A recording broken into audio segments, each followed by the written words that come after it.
Hello everyone, I'm Mayor Don Scott and I'm just giving everyone an update on the flood situation as of today. So the first thing I'd like to tell everyone is that Mayor and Council did get an update at about 4:30 this afternoon with all the people who are running the emergency operations. And I can tell you that we as a Mayor and Council have expressed a lot of concerns, and we heard a lot of those concerns from residents who were giving us emails or otherwise communicating with us.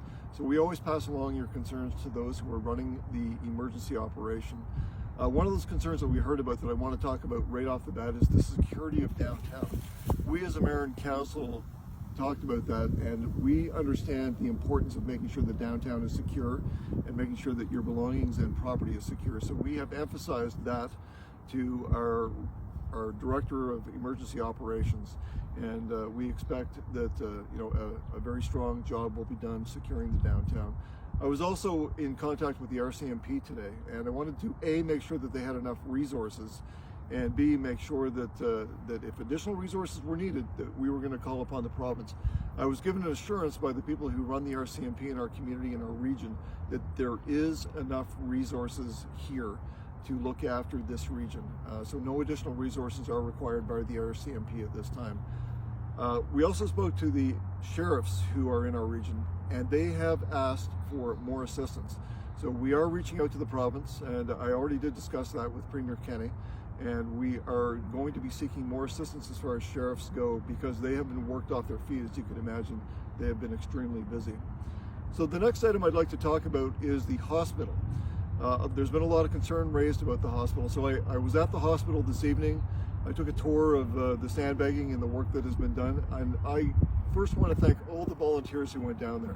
I heard story after story tonight about how great the volunteers were and what a great job they did. And I saw it firsthand. It was absolutely incredible. From what I observed, there's no chance that any patient would ever get wet. That's not going to happen. What is the concern is that there is a mechanical room at the very bottom of the hospital, and right beside that mechanical room is a manhole cover. And what the concern was is that the underground water was going to come up through that manhole and was going to affect the mechanical room. So that's what the concern has been, the primary concern. And what I can tell you is that the municipality and the emergency services folks have set up a pump, and that pump is pumping out of that manhole and redirecting the water out of that area. So from what I can see, there is very little risk to that mechanical room or to the hospital itself. As far as the water approaching the hospital, what I was told today is that the water did not move any closer today at all towards the hospital, and it's still a considerable distance. So I'm feeling very secure in the work that's been done around the hospital, but I'd nevertheless like to thank all those volunteers who nevertheless took their time to make sure that our hospital was secure. You did an amazing job. The next update I'd like to give you is on Taganova. So work has begun today, this evening, just a little while ago, to start pumping the water out of Taganova. So Syncrude has very large pumper trucks. They pump 14,000 gallons a minute, and we have two that are operating right now. And those two pumper trucks are operating at full speed, and they are pumping water out of Taganova. So there is a lot of water in Taganova. So that effort has already started. And what I anticipate seeing in our downtown as eventually the river's going to break, you can see that the ice is rotting today. We had a shortening of the ice jam by about 1.5 kilometers, and anyone who's been down to the river will see that the top of the ice has turned black. So the ice is definitely rotting. There's a lot of material on top of it. There's a lot of pressure behind that ice. So you can never predict exactly when it's going to break, but there are definitely positive signs that that this ice jam is not going to last as long as we want it to end as quickly as possible. I think that's going to happen, quite frankly, but I can't say when that's going to occur, but there's positive signs there. So that's also occurring.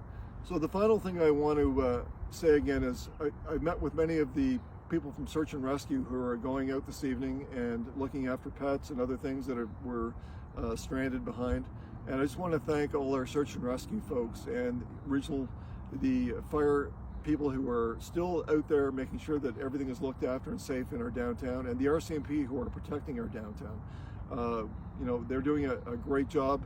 We know that there's security concerns, and we've raised that, but the RCMP are out there are doing a tremendous job, and you know, I'm very thankful for all the people in this community who are coming together to make sure that we get through this.